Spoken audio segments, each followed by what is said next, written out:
All right. Good morning. Good morning. Good morning. Good morning, Tucson. Thank you again for getting up in the morning with the Fresh Start Show.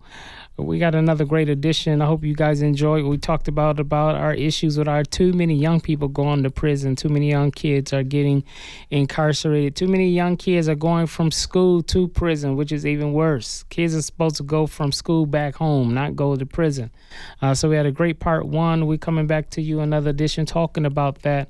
Why are so many kids going to juvie and going to prison and getting caught up with the wrong crowd and things of that nature? And so we're going to have a great episode for you. So keep it locked on just a week away. We will be at our fundraiser. And we are excited for a great time. So next Saturday, come out and join us at the St. Andrew Presbyterian Church in Tucson, Arizona. We have a great speaker for you. Our keynote is going to be Judge Ron Wilson, the former presiding magistrate judge for South Tucson Court.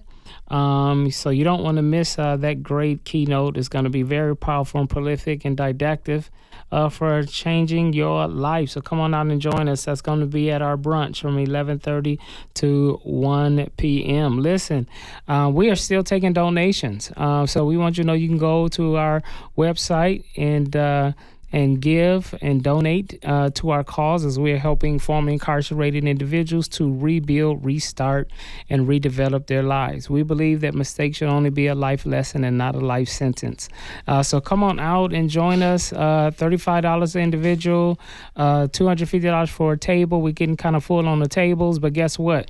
Come to the event anyway because we're still going to do an ask. We still need our people in our community to continue to give. You can give right now. Just think if I had 1,000 people listening to this episode today, give $20. There it is there.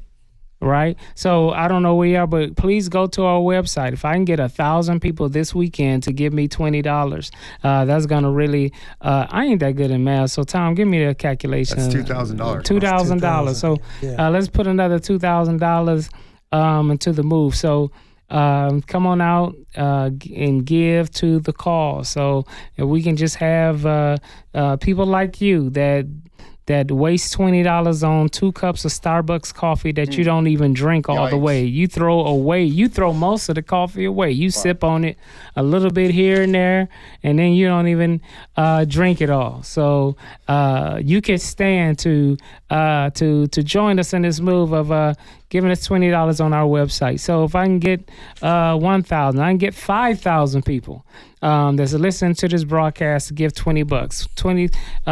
See, what did you say? I said $2,000. $20,000. Man, where your algebra been, man? Because I was thinking in my head, I said I ain't gonna say it on air, but I was still thinking like I could swear, I could swear there was a lot more money to it. He said $2,000. I'm like, okay, well, okay. I lost to zero. Yeah, so $20,000, man. That is a big, huge lift for us. Yeah. So if I can get 1,000 people to give $20, man, that would just be awesome. Just think about $20. Just go to our website. Tom, give us our website. Our website is fresh-start.international. And if you're writing Demond Holt, you will do Demond at fresh-start.international or Thomas at fresh-start.international, William at fresh-start.international. All right, you got where to go. So go to our website and just start giving $20. That's all we're asking. $20 from 1,000 listeners on today would give us an extra $20K to help formerly incarcerated people. $20. Listen, man, that ain't no money. Guess what? I went and got me I had a craving late at night and went to McDonald's and got me a Filet-O-Fish, large fry, and a large Powerade. It was about $16. Wow. $16. I think you should have stuck with the Happy Meal. You know what drives me nuts? You should have got the Happy Meal. Have you seen the fast food restaurants that have the sign outside that says "We take EBT"? Yeah. Yeah, to take the food stamp card. They take their family to that restaurant. Yeah. And then what are they going to spend for the rest of the month? Right. I don't know. Probably because inflation is getting higher. The point that I'm making is that we can go to Starbucks, McDonald's, and easily spend, just about $20 for some food or for a few coffee drinks. We're saying is that after you drink that coffee, it's going into the trash. After you eat that Big Mac meal, it's going in the trash. But $20 to Fresh Start is a cause to make your community safer. Make your neighborhood safer. That's right. Because we're helping formerly incarcerated people to shift their mindset not to even go back to prison. So, so we got to ask, and I'm going to do this ask all the way up to October 18th because we still need money to be coming in. We're just asking just think about $20, man. Like, you can easily find that by doing your laundry. I've done it all the time. Yeah. I've done it all the time. Be so kind and be so thoughtful to give to our cause. Go to our website. I need 1,000 people to give me $20. That's gonna really help us. And then that's not breaking the bank for you. We've wasted $20. We have lost $20. So just Netflix now is over $20. How many of y'all streaming the movies? Right? So $20. Give us $20. Give it to our website so we can help our brothers and sisters get back on their feet. And so October 18th is why we raise the money, so we can continue to provide the largest public safety event in our city.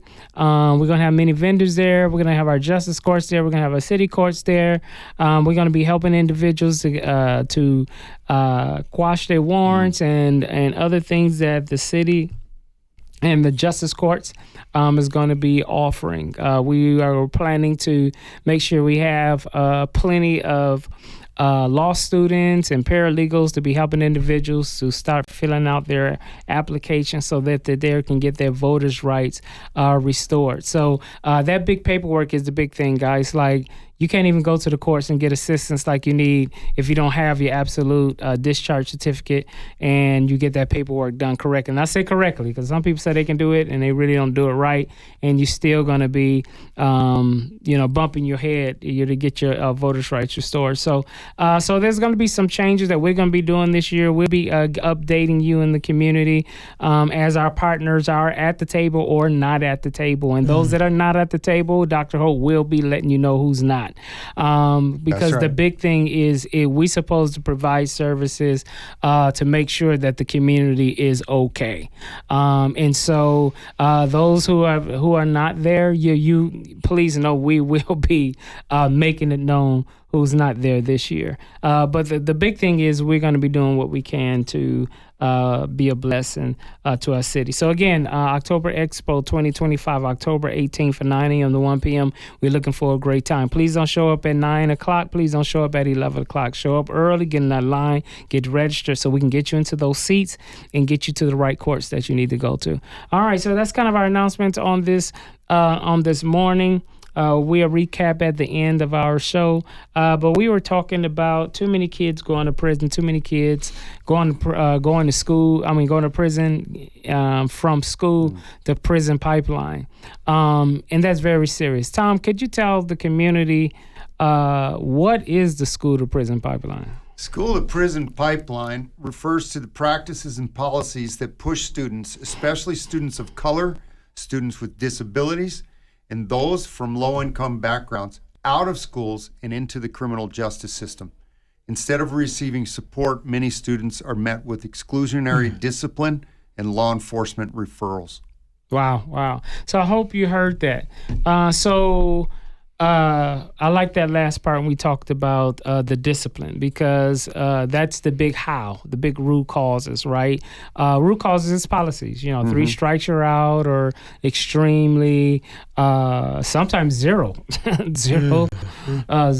tolerance to discipline, 3 strikes you're out, high referrals. What do you think happens to kids when teachers always have every reason to kick them out of class? Get out, go to the principal, get out, go to the dean, get out, go to the discipline's office, or you're getting suspended, all those different things.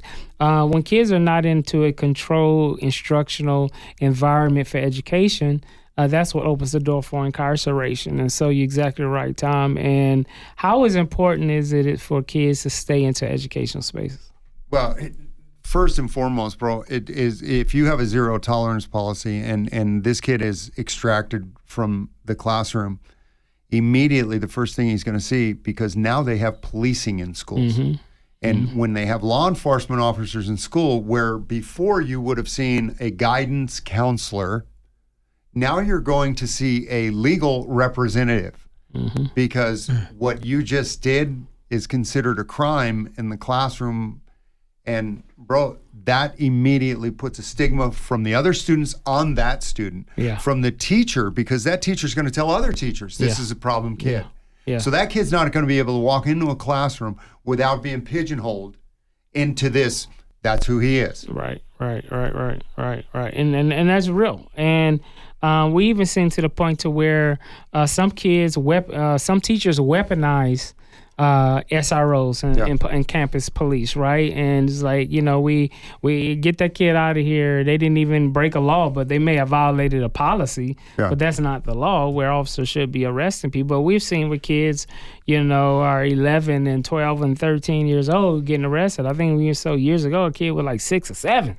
Getting arrested at elementary, 2nd grade. The cops putting on handcuffs that don't even fit his wrists. To go to jail. These things opens the door for many of our kids to get into the prison population.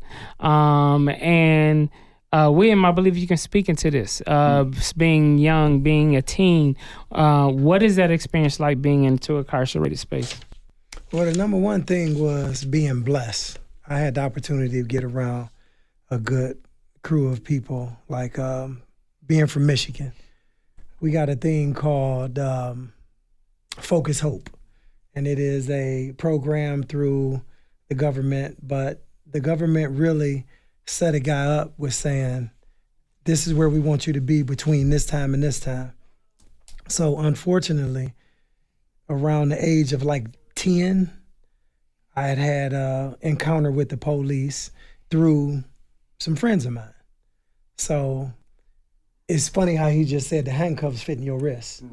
They did not fit a guy's wrist because they couldn't lock. They couldn't lock. Right. So what they did was they told us to hold hands. So this was in Michigan, so I don't know how it is in Tucson. But they told us to hold hands, and it was 3 of us. And we held hands. How old were you at this time? I was 10. Wow. And they told us to hold hands. Because as Dr. Ho just said, put on handcuffs. The handcuffs wouldn't fit us. But we held hands, and they put us in the back of the car. And I really couldn't remember as to why I was like in the car. I'm like, well, dang, man, what's going on, man? And it was like, man, guys was back here playing with fire, and somebody said that they seen some fire back there. So 4 years later, here I am in the county jail facing murder. So the stigma from the neighborhood, oddly enough, how you said it was, oh, that's William. He was with so-and-so, so-and-so, and now he in jail. So it was like they knew what was coming. And it's funny when y'all say going to the dean's office or going to detention or going to certain facilities that you look at like, dang, I ain't gonna never be there. But the people that was from the outside looking in had already penciled the guy in saying, yeah, you going to jail. Yeah. And 1982 to 2022, that's where a guy was at. Wow. Y'all just think about that 10 years old, into an incarcerated space. I had a contract with the Juvenile Detention Center here up in Phoenix. And I remember when I went the first day, I was sharing with Tom, I said, I feel like I'm aroused, because of the fence and the barbed wire, the security door was slammed when I came in. And then it had to go through this cycle where you couldn't even just open the door when you wanted to. It's like it had to go through this cycle where the east gate opened first, the west gate, then your gate. So that was true. And then you go in, it was just, you saw how the kids or these teens are in these, these pods, and sealed, sometimes most of the day until they can get out, do some recreation time. I just don't think a lot of times our parents understand the traumas that come with Psychic that. on that, yeah. Absolutely. And this is where I wanted to say too, parents, let me tell you, and I think I said in the last episode, is that schools are institution of learning, not the institution of parenting. You know, That's right. they're not the institution of parenting. And where you going with that, Dr. Ho? I'm glad you asked. I'm going to tell you. The way I'm going with it is that you need to be involved with your kids. Just because you drop Johnny off at school, don't mean you're like, oh, you know, you just be done with it. Like they're all yours now. No, you need to be always involved, you know, in your kids, and you should be concerned when your kids is constantly being put out of class, referrals, or getting suspended, or getting detention, all of those different things, because that's the parents' responsibility to make sure that you are engaged and involved with your kids and know what these staff people are doing to your kids. And isn't it, Dr. Holt, a matter of trauma that puts that child in that place to begin with? Yeah, for most parts. The troubled kids in school are usually have suffered trauma outside of school. Absolutely. And sometimes school creates secondary trauma. So what I've seen as a trauma doctor is that there's 1 out of 4 American kids have childhood trauma. So you just think about that out of a teacher that may have a class of 15, 20. You know, just think about how many kids, 1 out of 4 would have unresolved childhood traumas. And then sometimes they come to school and then they get an extra layer of trauma, you know, because sometimes maybe educators are not aware, you know, so they're too punitive and too harsh. Or maybe they're getting bullied, you know, and bully can look like all kind of different things in school today. Or cyberbullying, all these different things, right? So I do agree. A lot of it is unresolved trauma with our youth. And we're seeing too many children between 2 and 4 already coming to the gates in early childhood education spaces, having high levels of trauma as well. So right now, the school district I work with in the Chicago area, the director of the preschool says some teachers don't know what to do with 3-year-olds. So you just think about the level of exposure that younger kids are experiencing, and when they come to school, their traumatic experiences have already put an imprint on their hippocampus. Wow. Young kids that are dealing with trauma at a young age, it doesn't actually have to be real. It can just be perceived. You know, and for a kid who needs attention, whether that attention is positive or negative, it doesn't really matter. That kid needs attention, and they're going to find it one way or the other. Absolutely. A lot of kids have not gotten healthy attachments. And that's very important. That's why young mothers and infants do skin-to-skin contact, because it makes the infant feel a level of safety. When infants don't get that emotional attachment, there's some neural ramifications that take place in an aroused nervous system of a kid, where they make them hypervigilant, hypersensitive infants. And they're not even 1 year old yet. And so this is during key times of brain development where we began to see, adolescents and teenagers already detached, because a lot of things have taken place, at super, super duper younger ages. So as Frederick Douglass said, it's far easier to build strong children than to repair broken men. It's like one of my big quotes, is that the easier and the faster we can catch our young people during key times of brain development, have a greater level of resilience to shift their trajectory. So trauma may be part of your history, but it does not have to rob you of your destiny. Amen. That's good. Yeah. Wow. So we gotta keep it going. So what you was making me think about was being in Tucson now. I've seen an episode where the police had stopped the vehicle, and it was a 14-year-old behind the wheel of a vehicle. Right. And I was telling this story to the chief, but they had 6 police cars show up. And I'm wondering, what do you think that did to somebody's psychic? 6 police cars. Yeah. It was a little girl that was behind the wheel. And She just took the car and was driving, and the police got the word on it, but they pulled her over, and 6 cars pulled up.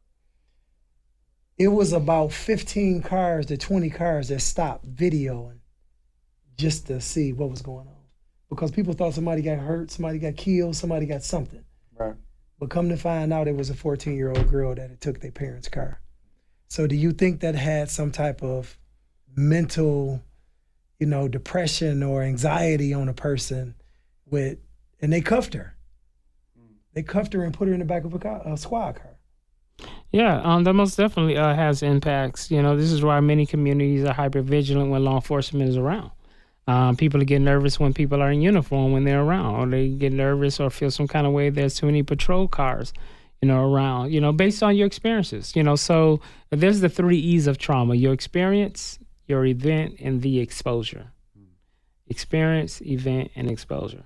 Now, a lot of us, we are familiar with trauma from an event and from an experience perspective, but we can also be traumatized by exposure, which means that I did not directly experience your experience, but if you keep telling me your traumatic stories, it began to make me hypervigilant. And so when I'm around uniformed personnel, uniformed first responders, it makes me feel uncomfortable, not because I experienced, but my Uncle William went through it, or my granddaddy told me some harsh experiences that they've been through. So yeah, very, very, very,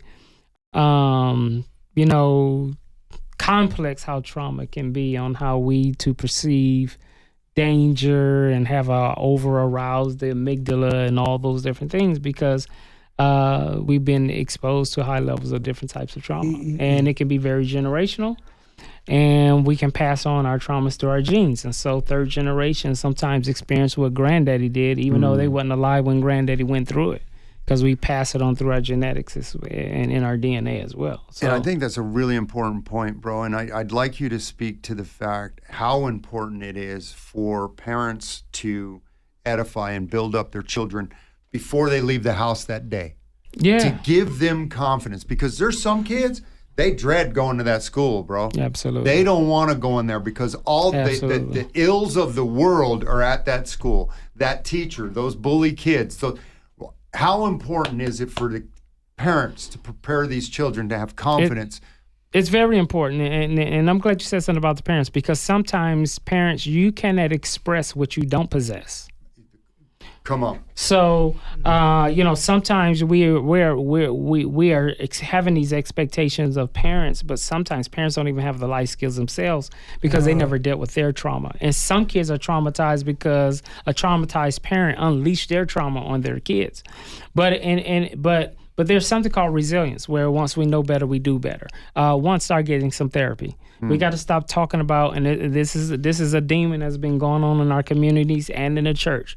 What goes in my house stays in my house. That's very dangerous, because what if that kid is getting abused and you're telling that kid not to say anything? What goes in his house stays in the house. So now this kid that is 7 get abused by a family member, now has been so traumatized by the time that they're 35 and 51, they don't know how to deal with life. So we want to start out with getting therapy, getting help, talking about it, getting some affirmations, speaking over your kids. Words have power. Death and life is in the power of the tongue. Speak over your kids that they are somebody. They will achieve. They can achieve. They can heal. They can be the best version. They can be the first person to go to college in that family.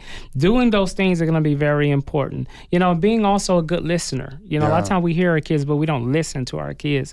And being watchful. Watching behaviors, watch mood swings. If they're staying in a room longer than they ever used to, and now they're being antisocial and having avoidance. Right. These are some signs that we need to start seeing and asking those questions about, what's going on and being cognizant at the home. That's why still to this day, when all my kids get together, and I got 4 babies, when we get together, you can't be on phones. Everybody's engaged. Go put your phone up. You're not on. You're not checking text messages and all of that. And I got 2 phones, so I can't even look at mine. So, but you asked some great questions. I know we coming short on time with the show, but closing out, be paying attention to your kids. Listen to your kids. Your kids coming home, all of a sudden, they used to be a social butterfly. Now they're just going straight to their room. They're not talking to nobody. They're looking like they're more depressed. These are some signs that we need to be asking questions instead of parents. Oh, they just figure out, they just acting different. No, your child could be having suicide ideation. That's right. Could be cutting themselves, don't even know it. That's right. So these are some things you need to be looking at to make sure that we are bringing healthy families into our shows. We're running out of time, guys. Well, I don't know what the time went. Listen, join us next Saturday, 7:30 on the 106 The Groove. We're going to have a great time for you and a great show next Saturday.